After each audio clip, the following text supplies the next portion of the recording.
Perekonomian dunia terjerembab di tahun 2020, tak terkecuali Indonesia.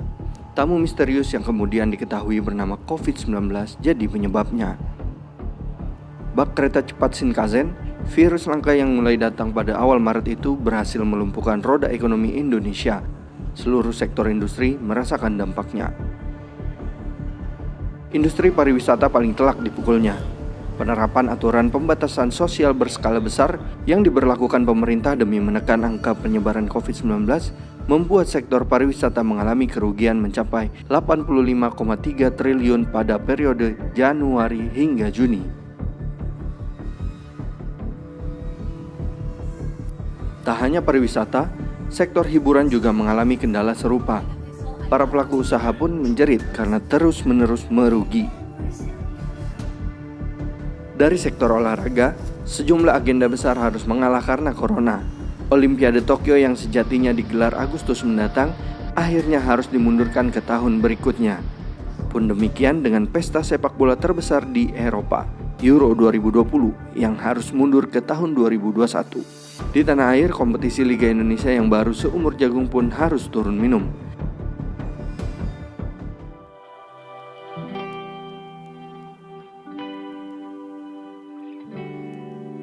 Di tengah segala keterbatasan, masyarakat harus terus bertahan. Detik demi detik, hari demi hari, masyarakat perlahan mulai beradaptasi dengan COVID-19. Kemudian muncullah istilah new normal atau kenormalan baru. Pemerintah menerapkan protokol kesehatan yang ketat bagi masyarakat yang harus tetap beraktivitas di luar rumah. Di era new normal, masyarakat diwajibkan mengenakan masker dan diimbau untuk menggunakan hand sanitizer atau rajin mencuci tangan. Hal ini lantas dijadikan peluang mencari untung oleh sebagian orang, terutama mereka yang berbisnis penjualan masker dan hand sanitizer. Masker dan hand sanitizer tiba-tiba jadi barang langka. Orang harus merogoh kocek cukup dalam untuk mendapatkannya. Masker yang biasanya dibanderol 20 hingga 25 ribu rupiah per box atau yang satu boxnya isi 50 masker melonjak menembus angka 300 ribu rupiah. Bahkan ada yang menjualnya hingga 1,5 juta rupiah per box. Hal serupa juga terjadi dalam penjualan hand sanitizer.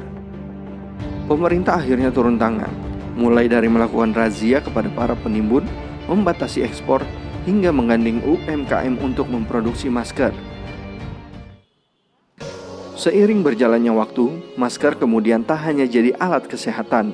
Lebih dari itu, masker menjelma jadi salah satu tren fashion. Tak hanya pelaku UMKM, para pemain besar hingga para perancang busana berlomba membuat masker yang menarik, tentunya dengan standar kesehatan yang ditetapkan oleh WHO. Selain masker, vitamin, dan hand sanitizer, beberapa sektor yang tumbuh di era new normal adalah sepeda. Alat transportasi yang sebelum pandemi mulai ditinggalkan tiba-tiba kembali jadi primadona.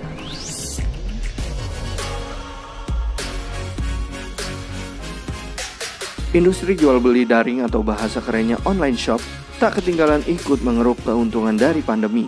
Pemberlakuan PSBB membuat orang memilih belanja secara daring. Per April 2020, penjualan daring meningkat 480% dibandingkan pada awal tahun.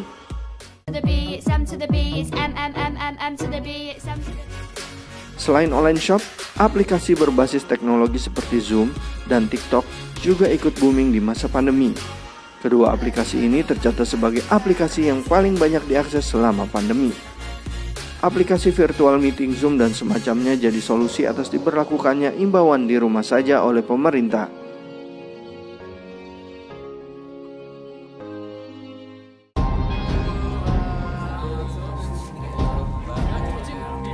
Di tengah hingar-bingar pemberitaan tentang berbagai macam vaksin COVID yang akan digunakan pemerintah, pada awal November, publik Indonesia dihebohkan dengan beredarnya video asusila mirip artis ternama Gisela Anastasia.